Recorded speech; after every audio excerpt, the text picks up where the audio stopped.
मैं जिन बंधुओं से बातचीत करने के लिए कार्यक्रम में आया हूं, आप सब हैं मॉडल संस्कृति स्कूल जहां आपके बच्चे पढ़ते हैं, उनके आप हैं सब अभिभावक। आप सब सौभाग्यशाली हैं कि बच्चों को इस प्रकार से और पढ़ाई का एक अवसर मिला है। वैसे तो हरियाणा में हमारे लगभग 14,000 स्कूल हैं और सब मिलाकर 24 लाख विद्यार्थी उसमें अपनी पढ़ाई करते हैं। जब हमने सत्ता को संभाला उस समय पढ़ाई के कई प्रकार के अनुभव ये हमारे ध्यान में आते थे। कई अन्य प्रकार स्कूलों के बने हुए थे और पढ़ाई का भी स्तर काफी अलग अलग था। ग्रामीण क्षेत्रों की पढ़ाई सामान्यतया बहुत पिछड़ी हुई थी, लेकिन हमने उस सब में एक रैशनलाइजेशन का सिस्टम बना करके, ताकि सभी स्कूलों में अध्यापक जितने हैं उनको एक अनुपात के अंदर सब में भेजा जाए, बच्चों की संख्या के हिसाब से उनको रखा जाए। अध्यापकों की जो कठिनाइयां हैं उनको ध्यान किया, तो जो ट्रांसफर सिस्टम से हमारे अध्यापक ये बहुत परेशान रहते थे। हमने सबसे पहले अध्यापकों के लिए एक ऑनलाइन ट्रांसफर पॉलिसी ये बनाई और मुझे ध्यान है उस पहले वर्ष में जब इसको लागू किया गया तो 93% अध्यापक वो अपनी चॉइस का, अपना जो उनका चुनाव था उसका पहला दूसरा स्थान वो प्राप्त कर सके। और अध्यापकों की संतुष्टि ही वास्तव में उनको अच्छी शिक्षा देने के लिए ये प्रेरित करती है। तो निश्चित रूप से इस सारी व्यवस्था को देखते हुए हमें ध्यान में आया कि माता पिता भी स्कूल की शिक्षा में थोड़ा सुधार की आवश्यकता महसूस करते थे कि हमारे बच्चों को पढ़ाई जो है वो इंग्लिश मीडियम में कराई जाए, हमारे बच्चे सीबीएसई स्कूल के साथ जुड़ करके पढ़ें।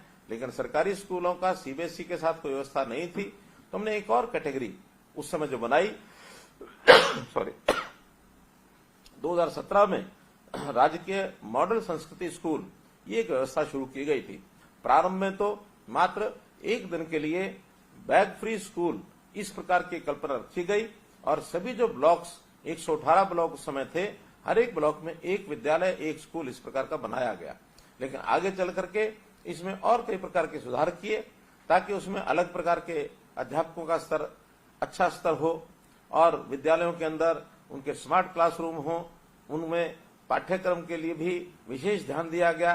इंग्लिश की पढ़ाई जरा अच्छी कराई जाए। तो ऐसे संस्कृति मॉडल स्कूल ये 1419 संख्या इसकी बनाई गई और कंपैरेटिवली इनकी पढ़ाई का स्तर बाकी स्कूलों से थोड़ा अलग रखा गया। योजना में यही था कि आखिर कुछ स्कूल ऐसे होते हैं जिनके अभिभावकों को हम थोड़ा अगर कहेंगे तो निश्चित रूप से अच्छी पढ़ाई के बदले उनसे कुछ फीस भी चार्ज की जा सकती है। क्योंकि आपको ध्यान में है कि स्कूल की जो विद्यार्थियों का जो बजट है, स्कूली शिक्षा का बजट आज लगभग 17,000 करोड़ रुपया और ये स्कूली शिक्षा का बजट है। इस बजट के आधार के ऊपर हमारे जो विद्यार्थियों को जितना लाभ होना चाहिए उतना कई बार हमें ही लगता है कि उतना लाभ नहीं है। तो इसको लाभकारी कैसे बनाया जाए, इसमें कुछ जिम्मेवारियां स्कूल मैनेजमेंट कमेटी के ऊपर डाली जाए, कुछ जिम्मेवारी अभिभावकों के ऊपर डाली जाए, कुछ विद्यार्थियों को चयन करके अच्छे विद्यार्थियों को कैसे आगे बढ़ाया जा सकता है, इस प्रकार से उन सबको आगे बढ़ाने के लिए।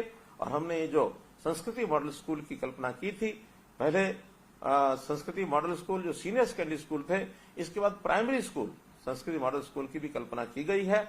और ऐसे प्राइमरी स्कूल जो हैं उनकी भी संख्या 500 से ऊपर ये हो चुकी है। इनमें अध्यापकों के अलग से प्रशिक्षण भी होता है और इस प्रकार से पढ़ाई का पूरा ध्यान रखा जाता है। आपके सब बच्चे उन्हीं स्कूलों में पढ़ते हैं। और हाँ, 1,80,000 रुपए से ऊपर की इनकम के जो परिवार हैं उनको ये भी कहा जाता है कि थोड़ा खर्च बच्चों के ऊपर अगर इन स्कूलों के माध्यम से भी करेंगे तो स्कूलों को भी लाभ होगा, बच्चे को भी थोड़ा उसकी मानसिकता ठीक रहेगी कि हर चीज मुझे मुफ्त में नहीं मिलती है। एक धारणा समाज में है कि जो मुफ्त में मिलता है वो अच्छा नहीं होता है, वो कमजोर कम होता है, वो एक प्रकार से खराब होता है। लेकिन जो पैसा भर के लिया जाता है शायद उसकी गुणवत्ता ज्यादा होती है। धारणा में कोई दम नहीं है, लेकिन फिर भी जो एक धारणा है उस अनुसार सरकारी स्कूल भी अच्छे स्कूल हैं, उनके अंदर अगर थोड़ी फीस रख के पढ़ाएंगे। आज इनकी डिमांड बढ़ी है।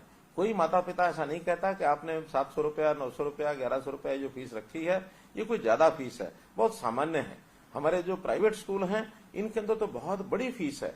एक परिवार का, सामान्य परिवार का बालक उसमें पढ़ाई करने जा भी नहीं सकता है। गरीब विद्यार्थी की तो बात ही छोड़ दें, लेकिन हमने इन सबको एक अवसर देने के लिए कि गरीब विद्यार्थी की इसमें फीस नहीं ली जाएगी और ऐसे इन जो स्कूलों की संख्या ये हमने इसमें बढ़ानी शुरू की है। हमारे जो Sanskrit model school primary school कितने हैं हमारे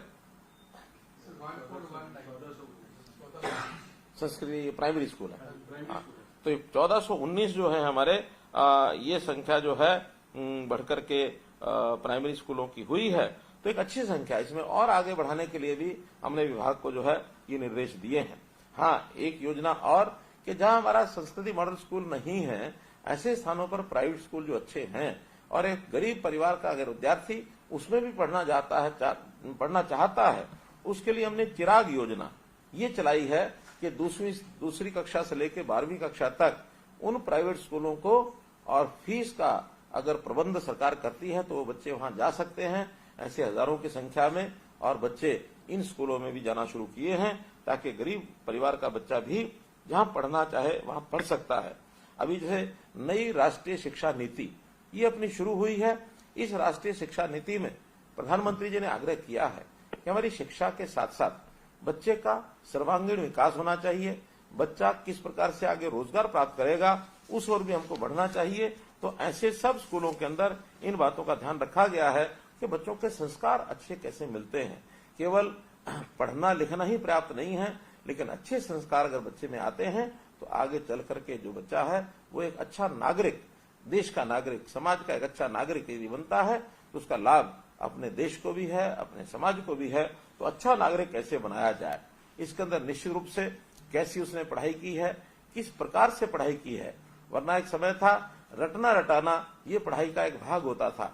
आज केवल किताबों से नहीं, रटे रटाए वाक्यों से नहीं, बल्कि बच्चा खेल करके भी सीखता है, बच्चा कुछ देख करके भी सीखता है, बच्चा सुन करके भी सीखता है, बच्चा कुछ काम करके ये भी सीखता है। तो ऐसी शिक्षा की पद्धति को बदलने का जो एक सिस्टम शुरू किया है ताकि बच्चों में एक भावना, अच्छी भावना आए, बच्चों के अंदर राष्ट्र प्रेम की भावना आए, बच्चों में बड़ों का आदर मान सम्मान करने की भावना आए, उनमें सेवा का भाव कैसे आए, स्वच्छता का भाव कैसे आए, अपने चारों तरफ का जो वातावरण है ऐसा कैसे वो अच्छा बने, और किस प्रकार से ऐसी जो हमारी समस्याएं हैं, सामाजिक समस्याएं, उनकी ओर बच्चों का ध्यान यदि प्रारंभ में भी जाता है तो निश्चित रूप से उनका एक कंसर्न, उनका एक लगाव ऐसी चीजों से अगर हम रखेंगे तो निश्चित रूप से इन चीजों को ठीक करने के लिए आगे आएंगे। तो ऐसी भावी पीढ़ी की चिंता करते हुए इन संस्कृति मॉडल स्कूलों का और एक प्रकार से एक अपना प्रयोग है। इन स्कूलों में हमने आधुनिक शिक्षा के नाते से बहुत से कमरे, इनको स्मार्ट क्लासरूम्स ये भी हमने बनाया है। लगभग इस समय 4035 हमारे क्लासरूम ये स्मार्ट क्लासरूम्स हैं, और अन्य जो बचे हुए क्लासरूम्स हैं इनको भी बहुत जल्दी हम स्मार्ट क्लासरूम ये बनाने जा रहे हैं। हमने 10वीं 11वीं 12वीं के बच्चों को टेबलेट्स भी दिए हैं ताकि आज आधुनिक पढ़ाई के नाते से वो किस प्रकार से और ऑनलाइन शिक्षा को कैसे ग्रहण कर सकते हैं, घर में बैठ करके भी कैसे उनका लाभ उठा सकते हैं।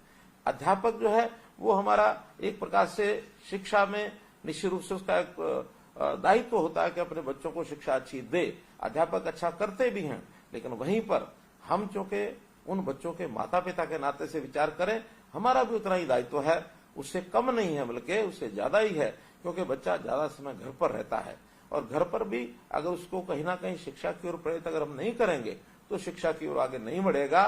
तो इसलिए माता पिता का जो दायित्व है उसके नाते से हम हमेशा बच्चों के साथ अच्छा व्यवहार करें, हम बच्चों की हमेशा सुने, उनकी कोई समस्या होती है उन समस्याओं को प्यार से हल करें, डांट डपट न करें। निश्चित रूप से बच्चे के मन के ऊपर एक असर जाता है कि हमारे माता पिता जैसा व्यवहार करते हैं वैसा ही व्यवहार बच्चा भी करता है। एक छोटी कहानी के माध्यम से यदि मैं बताना चाहूं तो एक बार एक माता पिता अपने बच्चों के साथ बैठ करके और थोड़ा देख रहे थे कि बच्चा वो क्या कर रहा है। तो बच्चा बैठ करके एक कागज के ऊपर पेंसिल लेकर कुछ खाने बना रहा था, बड़े बड़े खाने बनाए, और साइड में कोने के ऊपर उसी कागज पर उसने 4 छोटे छोटे खाने भी बनाए। माता पिता ने बड़े उत्सुक होकर के पहले बच्चे की प्रशंसा की कि बहुत बढ़िया ड्राइंग है, बच्चा बहुत अच्छा सीख के आया है। उन्होंने उत्सुकता से पूछ लिया कि बेटा ये बड़े बड़े खाने क्या हैं। तो बेटे ने कहा कि देखिए जब मैं बड़ा होऊंगा तो एक बड़ा सा मकान अपना बनाऊंगा और उस मकान में ऐसे ऐसे सब कमरे बनाऊंगा। एक कमरा मेरा अध्ययन कक्ष होगा, एक मेरा अतिथि कक्ष होगा, एक मेरा शयन कक्ष होगा। जैसा वो अपने घर में देखता था वैसे उसने बताया। माता पिता ने पूछा कि अच्छा ये कोने में छोटे छोटे बॉक्स ये क्या बनाए हैं? बच्चे ने बहुत ही एक ऐसे विश्वास के साथ, जैसे बच्चा सब कुछ सीखा हुआ है, उसने कहा कि देखिए जब मैं बड़ा हो जाऊंगा तो मैं इस मकान में रहूंगा और जब आप उसके बाद बूढ़े हो जाएंगे तो आप इन छोटे छोटे जो कमरे हैं ये आपके लिए हैं, आप इसमें रहेंगे। माता पिता ने पूछा कि हमारे लिए छोटे कमरे क्यों बनाए हैं? तो बच्चे ने कहा आज भी तो मेरे दादा दादी वो बहुत छोटे छोटे कमरों में कोने में तो रहते हैं। अगर दादा दादी को उस बच्चे ने देखा है तो वो समझता है, उसको संस्कार ऐसा मिला है कि बड़ा होने के बाद मैं यहाँ रहूंगा और मेरे माता पिता बूढ़े होने के बाद छोटे कमरों में रहेंगे। इसमें से माता पिता को भी ध्यान में आया कि बच्चा किस प्रकार से कैसे सीख जाता है। बच्चे की जो प्रारंभ में उसका जो दिमाग होता है पूरी स्लेट होता है, जैसा उसको पढ़ाएंगे, जैसा उसको दिखाएंगे, जैसा उसके साथ व्यवहार करेंगे, निश्चित रूप से वैसे ही वो बनेंगे। कई बार पढ़ाई के अंदर बच्चे का जो ध्यान होता है वो कम होता है, हम उसको डांटते हैं। बच्चे को पढ़ाई का तरीका ठीक से ज्ञान कराया जाए तो पढ़ेगा। हाँ, कई बार खेल खेल में भी बच्चा जो पढ़ता है उसको खेल के माध्यम से भी पढ़ना चाहिए। कभी कभी वो आदतें उसकी प्रारंभ में बचपन में कुछ बिगड़ने लग जाते हैं, मानो जैसे मोबाइल फोन है, इंटरनेट है, इसका दुरुपयोग करना शुरू करता है। ऐसी चीजों की पाबंदी जरूर रखनी चाहिए, लेकिन जिन चीजों से सीखता है उसके लिए हमको लगाना चाहिए। बहुत माता पिता अपने की बच्चे की परवरिश पर बहुत कई बार पैसा लगाते हैं और कभी कभी तो इतना दबाव बनाते हैं कि बच्चा एक साथ सब कुछ सीख जाएगा और सब ज्ञान लेकर के और सबसे आगे बढ़ जाएगा। ऐसे दबाव में भी बच्चा कई बार विकसित नहीं होता और विकास उसका रुक जाता है। ऐसे एक साथ सब काम करने के तो कई बार अनुभव बहुत खट्टे होते हैं। काम हमेशा शनै शनै क्रम से धीरे धीरे स्टेप बाय स्टेप करते हैं तो बहुत अच्छा काम खड़ा होता है, सफलता मिलती है। इसको भी मैं एक बार एक कहानी के माध्यम से आपके सामने रखना चाहता हूं। हमने शिवाजी महाराज का नाम सुना है। शिवाजी कब एक दिन अपने भटकते हुए या कहें कि शिकार करते हुए जंगलों में राजा जाते ही थे इस प्रकार के, तो छत्रपति शिवाजी एक घूमते हुए सायंकाल देर हो गई, एक गांव में पहुंच गए। उनको प्यास लगी थी, भूख लगी थी। एक गांव में बाहरी किनारे पर बुढ़िया झोपड़े में रहती थी। वो झोपड़ी में गए और कहा माई मुझे प्यास लगी है, मुझे भूख लगी है। आप आतिथ्य सत्कार के नाते से उस बुढ़िया ने उस व्यक्ति को बैठाया। वो नहीं जानती थी ये कौन है। उस व्यक्ति को बैठाया, पानी पिलाया और पानी पिला करके उन्होंने कहा कि आप बैठो, मैं तुम्हारे लिए बढ़िया सी खिचड़ी बना के लाती हूँ। महिला रसोई में गई, उसने खिचड़ी बनाई और ला करके और खिचड़ी परोस दी। शिवाजी ने फटाफट खिचड़ी अपनी थाली में डाली और डाल करके और गरम गरम खिचड़ी खूब गरम थी, जल्दी जल्दी खाने लगे। उनका हाथ जलने लगा, उनका मुंह जलने लगा। बुढ़िया अकस्मात वो क्या कहती है, कहती है ये ऐसी खिचड़ी खा रहा है जैसे शिवाजी खिचड़ी खा रहे हो। अब शिवाजी को तो सुन करके हैरानी हुई कि बुढ़िया ने टिप्पणी कर दी है शिवाजी महाराज खिचड़ी खा रहे हैं, ऐसे खा रहे हैं। उन्होंने कहा कि माई ये बताओ कि आपने क्या कहा है, शिवाजी ऐसे खिचड़ी खाते हैं, आपको क्या पता है? उन्होंने कहा नहीं, शिवाजी खिचड़ी तो नहीं खाते हैं, लेकिन शिवाजी उतावले बहुत हैं। शिवाजी चाहते हैं कि जितने किले हैं एक साथ में जीत लूं। एक साथ किले नहीं जीते जाते हैं, इसी तरह एक एक करके वो जीतेंगे। अगर इस खिचड़ी को भी थाली के किनारों से ठंडा करके खाएंगे तो गर्म भी नहीं लगेगी, भूख भी मिटेगी, संतुष्टि भी होगी। तो ये बात तो मैं भी जानती हूं कि कभी एक साथ एक काम नहीं किया जाता, शिवाजी सफल नहीं हो पाएंगे। शिवाजी ने सुना, आंखें खुली रह गई, उनके चक्षु खुल गए और जब वो गए अपने महल में जाकर के विचार किया, चिंतन किया कि बुढ़िया की बात ठीक थी, तब जाकर के एक एक किला जीतना शुरू किया और बहुत विशाल साम्राज्य शिवाजी ने स्थापित कर लिया। तो यही एक अनुभव की बात कि हम भी कोई दबाव अपने बच्चों पर इतना न बनाएं कि एक साथ सब कुछ कर ले। बच्चे का विकास सहज सहज होता है, सीढ़ी दर सीढ़ी एक एक कदम बच्चा आगे बढ़ता है। उसकी चिंतन मनन हमको सबको करना चाहिए। हमारा बालक, हमारा बच्चा एक विद्यार्थी के रूप में जितना आगे बढ़ेगा, विकसित होगा, हमको तो लाभ होगा ही होगा, समाज और देश उसको भी लाभ होगा। तो निश्चित रूप से हम सरकार के नाते ये जो संस्कृति, जितने भी मॉडल स्कूल हैं, इन मॉडल संस्कृति स्कूलों में, चाहे वो हमारे प्राइमरी स्कूल हैं अथवा सीनियर सेकेंडरी स्कूल हैं, उनमें बहुत सी व्यवस्थाएं हमने खड़ी की हैं और भी आगे इसमें बढ़ाना चाहते हैं। हमने एसएमसीज बनाई हैं, स्टेट स्कूल मैनेजमेंट कमेटी, और स्कूल मैनेजमेंट कमेटी इसके जिम्मे लगाया है कि अपने विद्यालय हैं उनका वातावरण कैसे अच्छा हो, उसमें छोटी मोटी कमियां उसको कैसे दूर करें। हमने हर एक विद्यालय की एसएमसी को ये कहा कि वहां पर छोटी छोटी चीजों की व्यवस्थाएं, उसका एक बजट बनाइए, वो वीडियो के माध्यम से आप सरकार को भेजिए, उसके ऊपर 2 लाख, 5 लाख, 10 लाख, 20 लाख, 25 लाख वहां तक खर्च अपने आप करिए। एक सीमा 25 लाख तक किस लिए की है कि अनाप शनाप बिल न बना दें, ताकि हम सब जो एसएमसीज के लोग हैं, जिसमें अभिभावक भी हैं, सब मिलकर के उस विद्यालय की व्यवस्थाएं, मानो विद्यालय को रास्ता वो ठीक जाता कि नहीं जाता है, पक्का है कि नहीं है, उस विद्यालय में पानी पीने का इसकी व्यवस्था है कि नहीं है, शौचालयों की व्यवस्था ठीक है कि नहीं है, वहां स्वच्छता सफाई होती है कि नहीं होती है, वहां की चारदीवारी बनी है कि नहीं बनी है, वहां रंग रोगन हुआ है कि नहीं हुआ है, वहां की बिजली लाइट ठीक है कि नहीं है। ऐसी सामान्य जो इंफ्रास्ट्रक्चर की व्यवस्थाएं हैं, डुअल डेस्क बच्चे जिस पर बैठते हैं, बेंच डेस्क, इसकी व्यवस्था वहां है कि नहीं है। ऐसी सब चीजों को करने के लिए हमारे विद्यालय के जो स्कूल प्रबंध समितियां हैं वो अच्छा काम करेंगी, वातावरण अच्छा होगा, शिक्षा में सहायक होंगे। ये तो इस प्रकार का काम आप कर ही रहे होंगे, नहीं तो आज ही अपने विद्यालय की व्यवस्थाओं को आप संभालिए, इसमें अच्छे काम करिए और बच्चों की पढ़ाई को उनको आगे बढ़ने के लिए प्रेरित करिए। मुझे आपसे इतनी ही बात आज करनी थी। निश्चित रूप से आपके कोई भी सुझाव अगर अच्छे होंगे उसके अनुसार हम काम करेंगे, मैं आपको विश्वास दिलाता हूं। बहुत बहुत धन्यवाद, बहुत बहुत आभार।